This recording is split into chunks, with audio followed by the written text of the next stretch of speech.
The sun burned my face as I stood in the town square. Dust rose with every step, clinging to my dress. People gathered, whispering, laughing, and staring. Their eyes cut me open like knives. I heard my name pass through their mouths, the lonely widow. I pulled my shawl tighter. My hands shook. I wanted to run, but my feet stayed on the hard ground. The wooden stage creaked, and 3 children stood there, sacks over their heads. They were small, thin, trembling. The auctioneer shouted, "3 orphans! Strong backs, good hands!" He banged his cane. "Who will start the bidding?" No one spoke. Only the cough of an old man broke the silence. I heard a woman near me whisper, "Why would anyone take them?" "They eat too much," another voice laughed. "Better to leave them. They'll die anyway." I turned my face, but the words cut deep.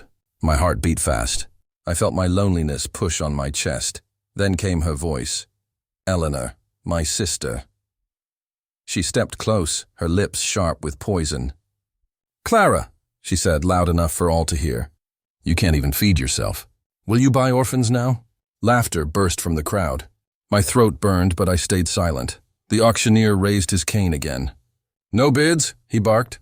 "They must go today. No food, no home, no chance." The 3 small bodies shook.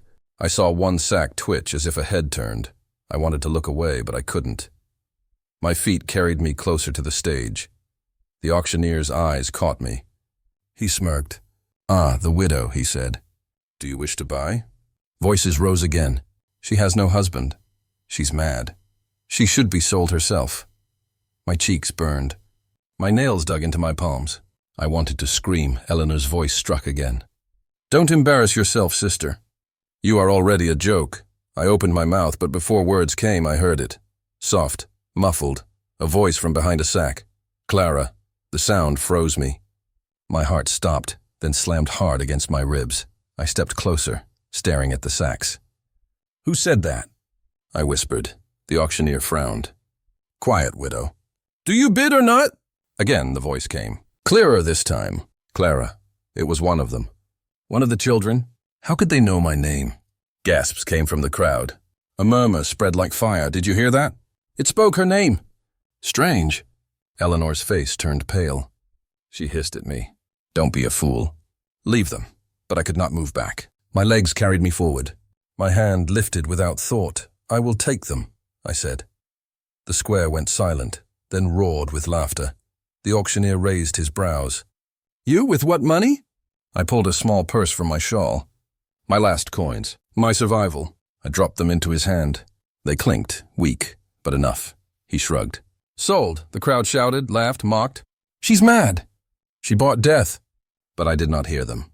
My ears only rang with that single word, that single sound, "Clara." The auctioneer pushed the children down the steps. They stumbled, sacks still covering their heads. I reached out. My hands trembled as I touched their arms. Small, thin, warm, real.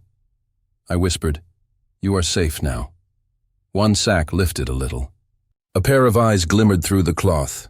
They looked at me with something strange, something I had not seen in years. Hope. And in that moment, I knew my life had changed forever.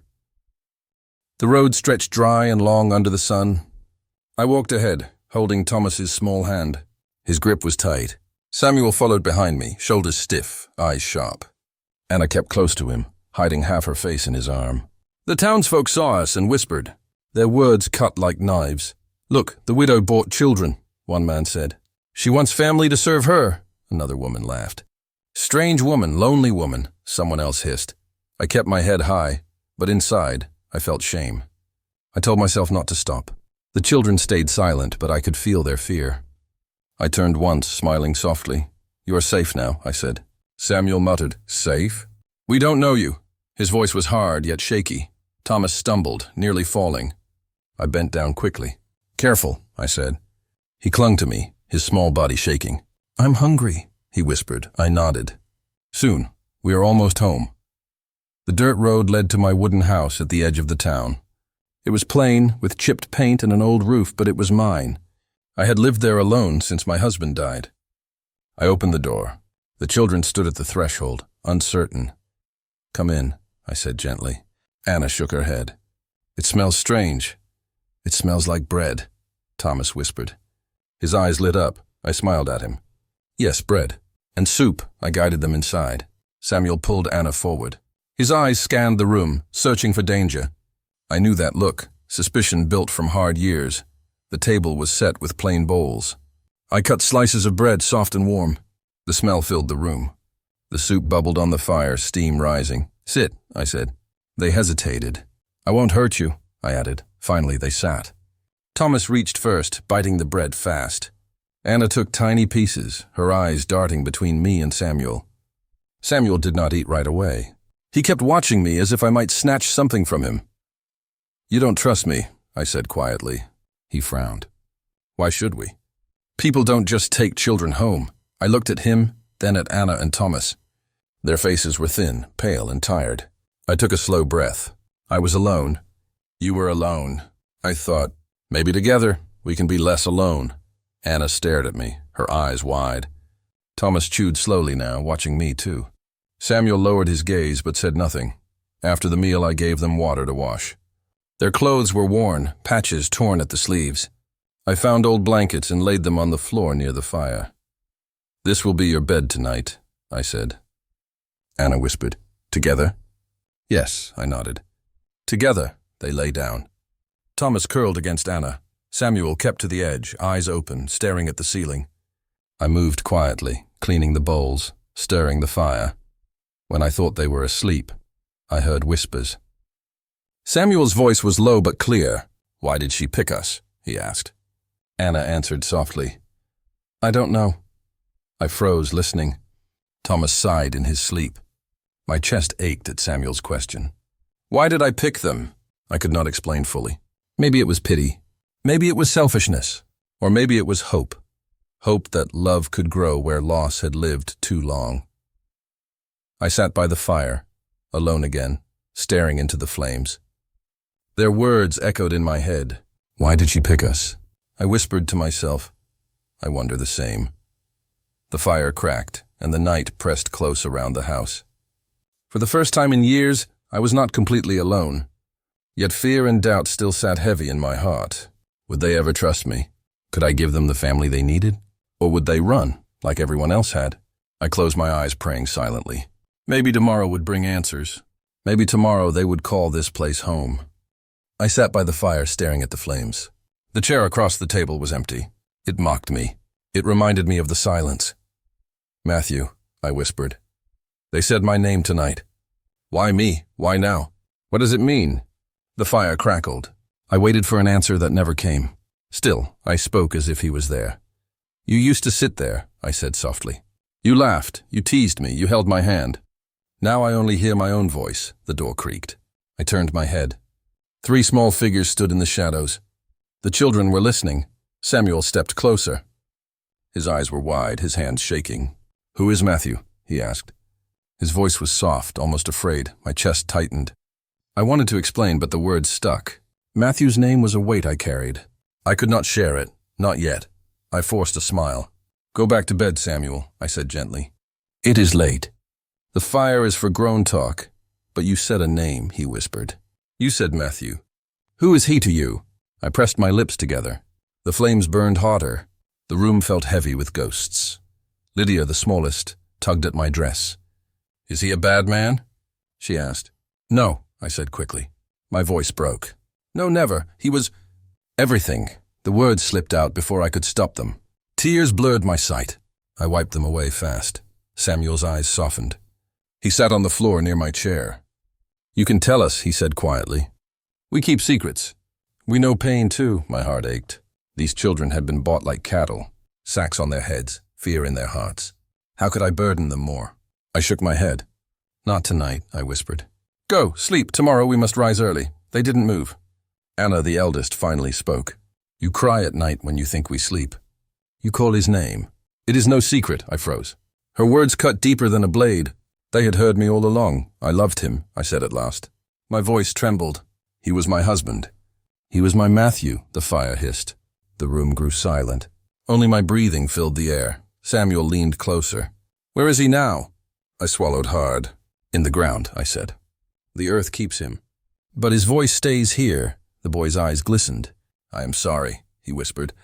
We know loss too. We lost our mother, his words wrapped around my sorrow. We were strangers, yet bound by grief. I felt my heart bend toward them. I still talk to him, I admitted. Sometimes I forget he is gone. The chair, the table, the fire, they trick me. I speak, hoping he answers. Lydia climbed onto my lap. Her tiny arms wrapped around me. You can talk to us, she said. We listen. We not gone, I broke then. My tears fell onto her hair. I held her close as if holding Matthew. Anna knelt by the fire. Maybe he sent us, she whispered. Maybe that is why we are here. Her words pierced me. Could it be true?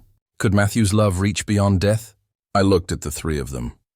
Their faces glowed in the firelight. Broken children, yet brave enough to comfort me. I will try, I said softly. I will try to believe that. For the first time in years, the fire warmed me instead of mocking me. I sat by the fire, watching the children. Samuel kept his head low. He never looked at me. His hands trembled as he held his bread. Samuel, I said softly, are you well? He nodded quickly. I am fine, he whispered. His eyes stayed on the floor. I frowned. You never look at me. Why? He said nothing. He only chewed his bread faster. Anna sat in the corner, hugging her knees. Her face was pale. That night she screamed in her sleep. I shook her awake. Anna, wake up! Her eyes opened wide, wet with tears. No, don't take me, she cried. It's only me, I said. I held her shoulders. You are safe, she gasped. He was here. He stood over me. Who? I asked quickly. Who was here? She pressed her lips tight. I cannot say. Thomas sat on the bed. He hummed a low tune. The sound was sharp like a knife. It chilled me. Thomas, I said, why do you sing like that? He smiled faintly. I don't know. It comes to me. I leaned closer. Where did you learn it? He looked at me with dark eyes. Father taught me. I froze. My heart beat hard. What father? He shrugged. The only one we knew. Anna grabbed my arm. Stop asking, she said. He will hear you. Who will hear me? I whispered. Father, she said again, her voice shaking. That night I could not sleep. I sat by the candle, my hands cold. Their words echoed in my head. Father said you would come. I replayed Anna's whisper. What did she mean? Why me? I pulled a blanket around myself. Calm down, I told myself. They are only children. They have seen much pain, but deep inside fear grew. It spread like fire. The next morning I tried again. Samuel, I said, tell me the truth. What is wrong? He shook his head. Nothing. You avoid me, I said. Why? His lips trembled. Then he whispered, he said not to trust you. My breath stopped. Who said that? Father, Samuel muttered. There is no father, I said quickly. He is gone. Samuel shook harder. No, he is here. He talks to us. I stared at him. My hands turned cold. You hear him? Samuel nodded. In the night. In the walls, I stood at once. Stop, that is madness. Anna began to cry. He will be angry now. Thomas hummed louder. His tune rose higher. My head ached from it. Thomas, I shouted. Stop at once. He stopped and grinned. He likes it when I sing. I backed away. My voice cracked. Who likes it? Our Father, Thomas whispered. I sat down, weak.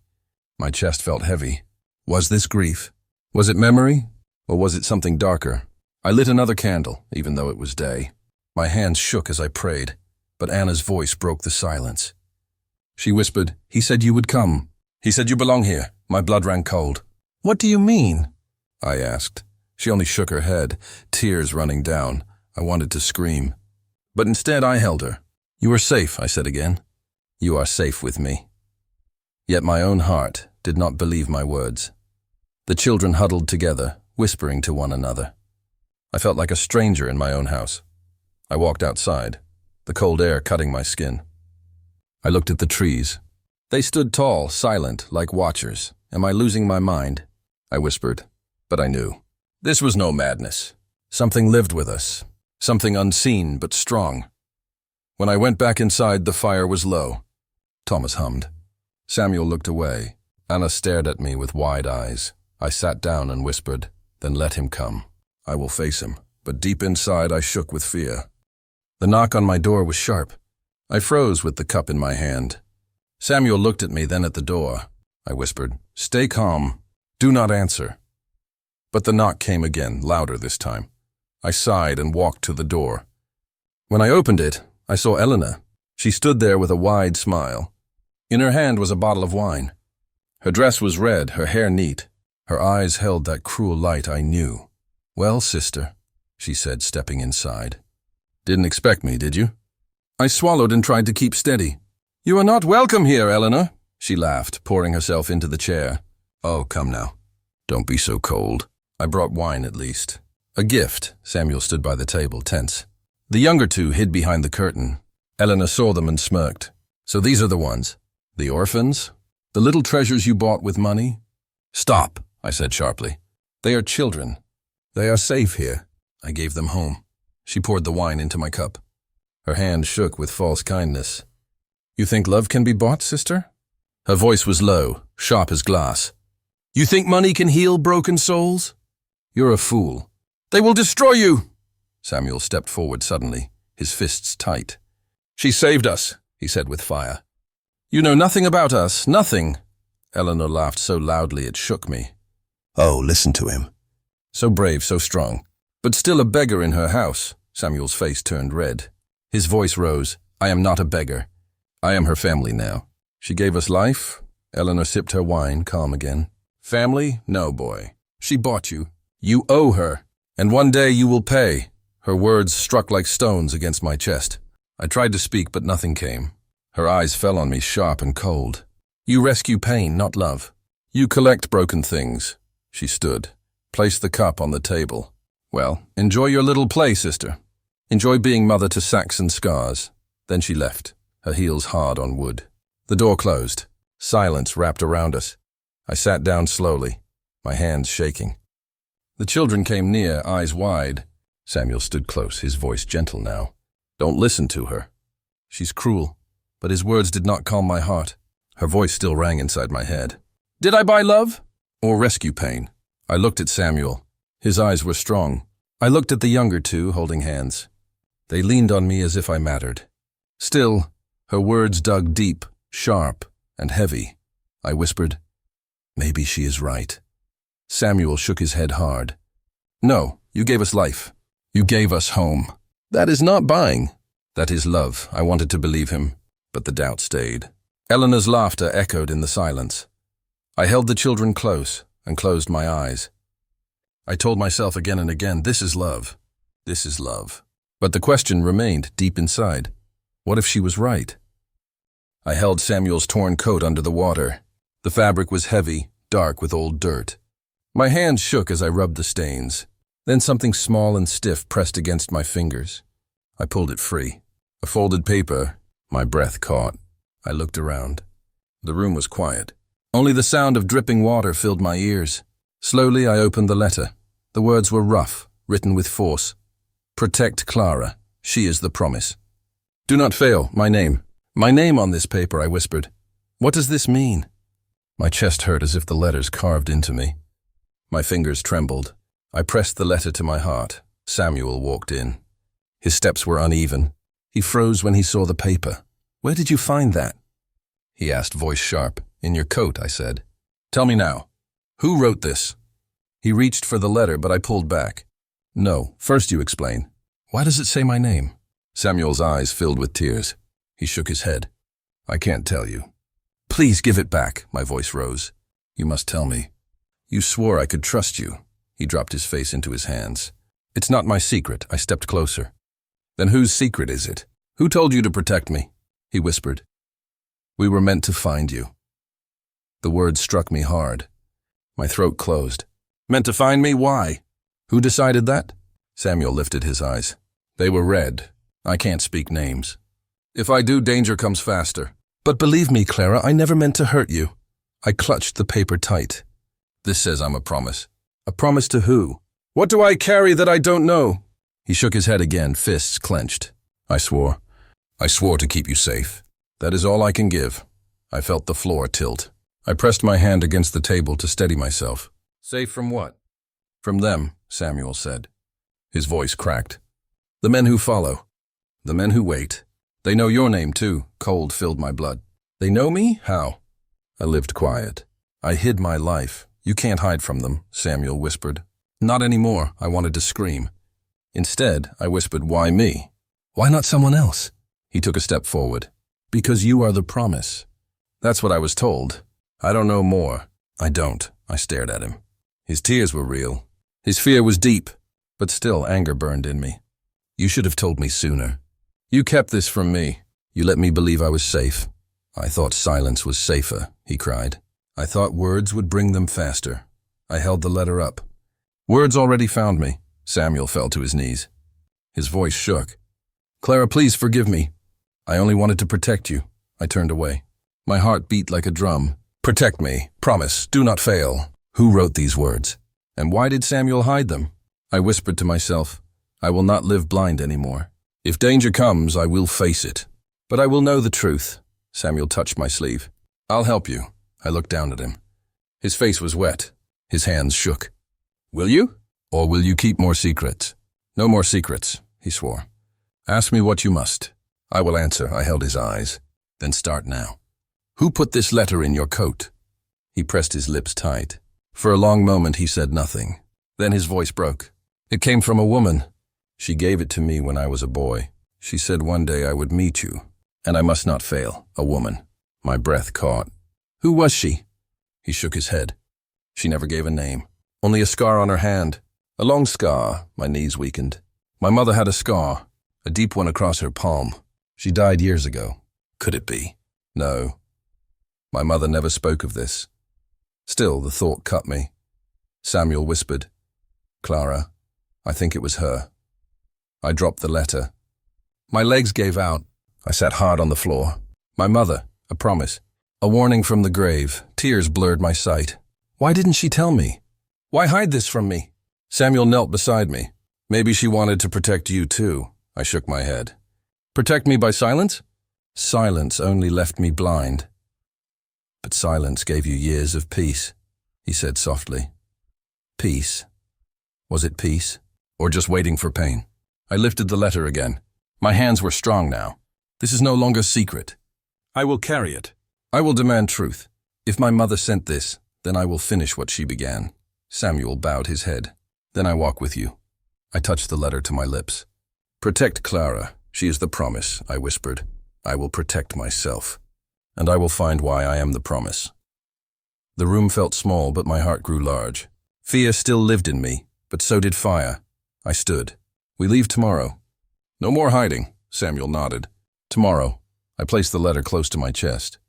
My mother's hand, my name, my fate, I whispered.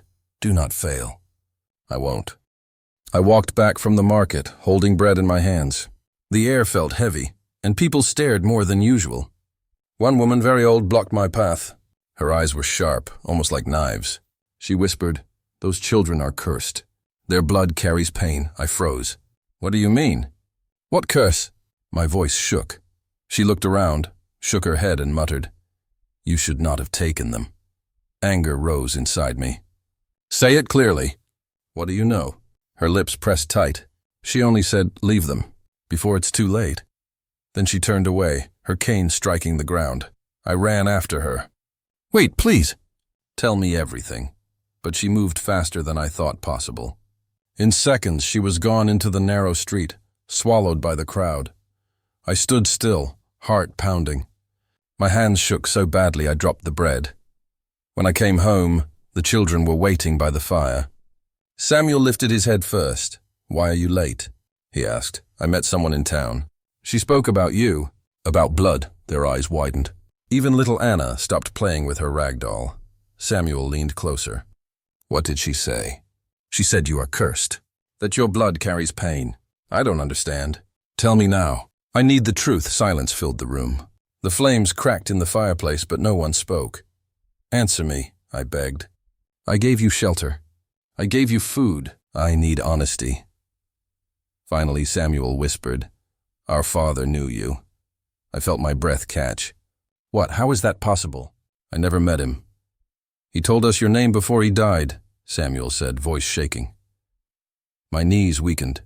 I grabbed the chair before I fell. How could he know me? I don't even know who he was. Samuel looked at his siblings, then back at me.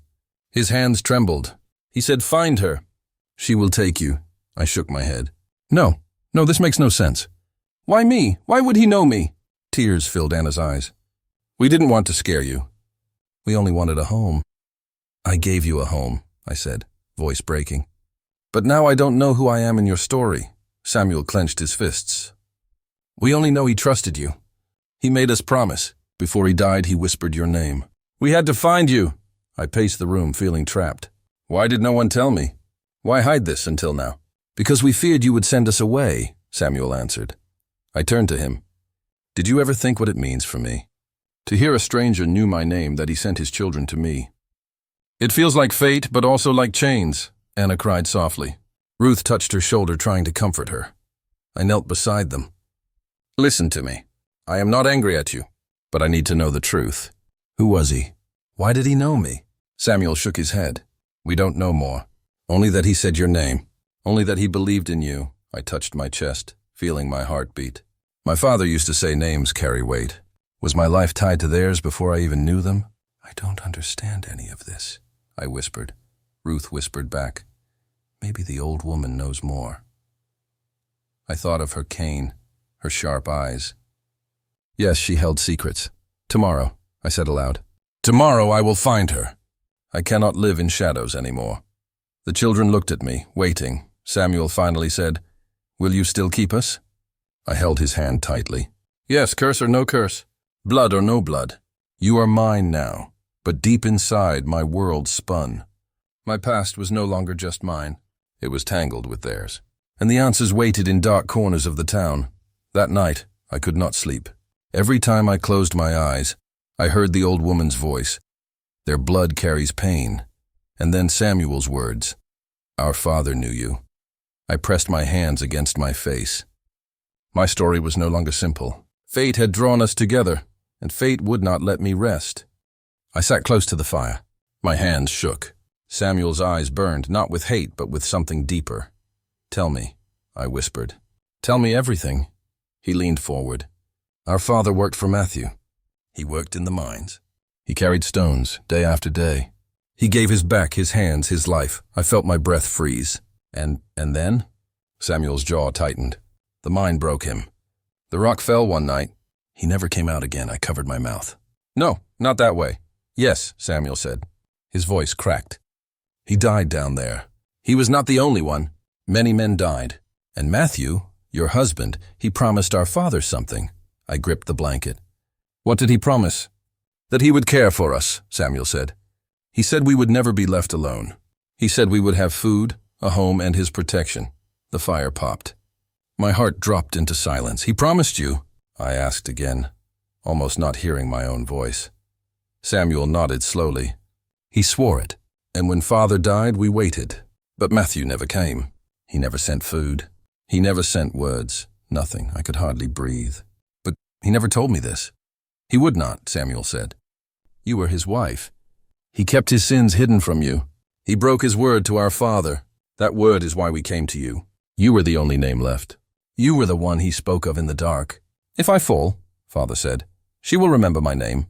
Tears blurred my eyes. I pressed my palm to my face. Oh, God. The children sat quiet, heads low. Little Anna touched Samuel's arm. Do not fight her, she whispered. I am not fighting, Samuel said. His eyes softened, but his shoulders stayed tense. I only give her truth. We came not because of money, but because of a promise. A broken promise, my heart broken too. I should have known. I should have asked more. I lived in the same house as Matthew, yet I never saw this side. Samuel's voice shook. He let us starve.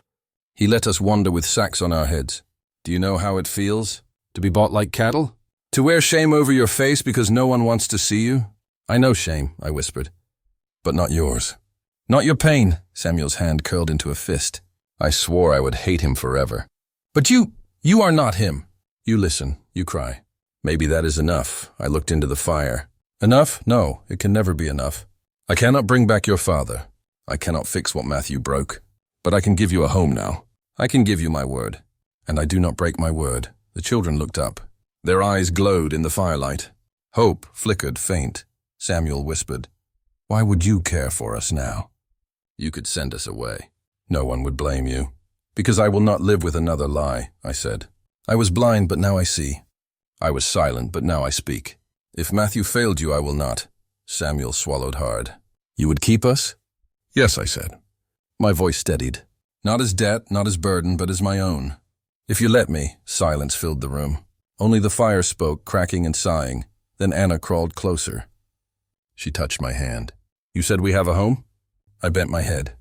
Yes, my child. You have a home. Here. With me. The little one smiled through tears. Samuel's eyes shone, though he turned away. The firelight grew warm on my face. Truth burned deep. It hurt, but it also cleansed. I will never forget, I said softly.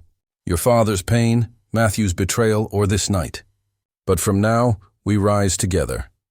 The fire roared, and in its glow, I felt the ashes of lies turn into something new, something strong. The sheriff stood in my doorway. His boots scraped the floor. My sister Eleanor stood behind him. Her eyes burned with anger. I must ask you, the sheriff said. Are these children yours by law? I held my breath. My heart raced. They are mine, I said. I bought them. But more than that, I love them. Eleanor cut me off. She is not fit. Look at her. A lonely widow, broken and poor. How can she raise 3 children? I stepped forward. Do not say that. I gave them a home. I gave them food. I gave them love. What did you ever give? The sheriff raised his hand. Enough. I must hear all sides. Eleanor's voice grew sharp. Sheriff, you know the law. She bought sacks, not children. That deal was not right. Give them to me. I have money. I have land. I turned to her, shaking. Money is not enough. Do you even know their names? She frowned. Names mean nothing. I can give them more than you ever can. Samuel stepped out from behind me. His small hand found mine. She is our mama, he said. His voice shook, but did not break. The sheriff's eyes softened. He looked at Samuel. Boy, you speak strong. Why do you call her mama? Because she cares, Samuel whispered. She stays. She never leaves. Thomas tugged my skirt. His lips trembled. Then he spoke so soft I nearly missed it. Mama. The word hit me like a storm. Tears filled my eyes. My knees almost gave way. Eleanor snapped. He is confused. He is a child. The sheriff leaned close to Thomas. Why did you call her that, son? Because it feels true, Thomas said. His cheeks were wet. Anna stepped forward next. Her eyes, once afraid, now shone with fire. We are hers, she said. Not yours. We choose her, Eleanor gasped. Children cannot choose. Adults decide. The sheriff stroked his beard. Sometimes children see more truth than adults. I clasped Samuel's hand tighter. Sheriff, I beg you. They are mine now. Let me keep them. I will fight. I will give my life. But I cannot lose them. Eleanor's voice rose. She is weak. She cannot work the land. She will fail and they will starve. I lifted my head. My voice grew firm. Yes, I am weak. Yes, I have little, but I will not fail. They gave me courage. They gave me reason to live. With them I am strong. The sheriff's eyes moved between us. The room fell silent. Then he spoke. Sometimes family is not bought. It is chosen. Eleanor's face twisted with rage. This is madness. The sheriff stepped aside. It is justice. Eleanor pointed at me. You will regret this. They will regret this. But the children clung to me, their arms wrapped around my waist. Their voices rose together. Mama, mama, mama! Eleanor turned and stormed out, her heels striking hard on the floor. I sank to my knees. The children held me tight. My tears flowed. I kissed their heads one by one. Do not cry, Samuel said. We are here. Anna wiped my cheek. We will help you, always, Thomas whispered again. Mama. I closed my eyes. I felt their warmth. My heart beat with new fire. The sheriff placed a hand on my shoulder. You have a family now. Guard it well, I nodded. My voice broke, but I spoke. I will never let them go. Outside, the wind howled. But inside, I was not alone. For the first time since my husband's death, I felt whole again. Tomorrow would bring work, hunger, maybe more fights. But tomorrow would also bring love, and that love would keep us alive. I held the children close and whispered, We are family. No one can take that away. The fire burned low, and I sat at the table with the children. The soup steamed in the bowls, and the smell of bread filled the small room. For the first time in years, the house felt alive. I looked at their faces, thin and tired, but no longer hidden by sacks. "Eat," I said softly. "There is enough for all." Anna looked at me. "Are you sure, ma'am?" I smiled. "Yes, Anna. I want you to eat." Samuel broke the bread and passed it. "We never had so much food before." I shook my head. "This is simple food, but together it tastes rich." He laughed quietly. "Together makes it better." Anna sipped her soup and gave a small sigh. I almost forgot what warm food feels like. My chest tightened. No child should forget such things. She lowered her eyes. "We forgot many things." I reached across the table and touched her hand. "You will remember again." "I promise." Samuel looked at me closely. "Why did you take us, ma'am?" "You could have walked away." I held his gaze. "Because you spoke my name. No one has spoken it with kindness for a long time." His lips trembled. "I just wanted you to see us." "And I did," I whispered. "I saw you." The room fell quiet. The fire popped. Anna leaned her head against my shoulder, and I felt her small weight steady me. Thomas stirred on the bench, his head heavy in my lap. "Ma'am," Anna whispered. "What should we call you now?" I swallowed hard. "Call me what you like," Samuel said. "Can we call you Mother?" The word struck deep like a wound healing. Tears blurred my sight. "Yes," I said. "If you wish it, yes." Anna smiled through her tired eyes. "Mother," she whispered. My breath shook. I had buried the word with Matthew, buried it deep with grief. Yet now it rose again, soft and warm. Thomas shifted and mumbled, "Mother," in his sleep. I pressed my hand to his hair. "Rest, my boy." "You are safe." We ate slowly, speaking little, but every word carried meaning. Samuel asked, "Did you have children before?" I hesitated. "No, I only had Matthew. He was my husband." "What happened to him?" My voice cracked. "He died." "I am sorry," Samuel said. I touched his shoulder. "Thank you," Anna whispered. "Is that why you were lonely?" "Yes," I said. The house was empty. My heart was empty too. "But now?" she asked. I looked at her face, at Samuel, at Thomas asleep. "Now the house is full. My heart is full too." Anna hugged me tight. "Then we are glad you chose us." "I did not save you," I whispered. "You saved me." Samuel looked at me with bright eyes. "Maybe we saved each other." The firelight danced on the walls. The sound of their breathing, the quiet clatter of spoons, the warmth of the bread. All of it wove around me like a new life. I closed my eyes. For the first time since Matthew's death, I felt peace. I was a lonely widow. I whispered to the night, but when they spoke my name, I found my family.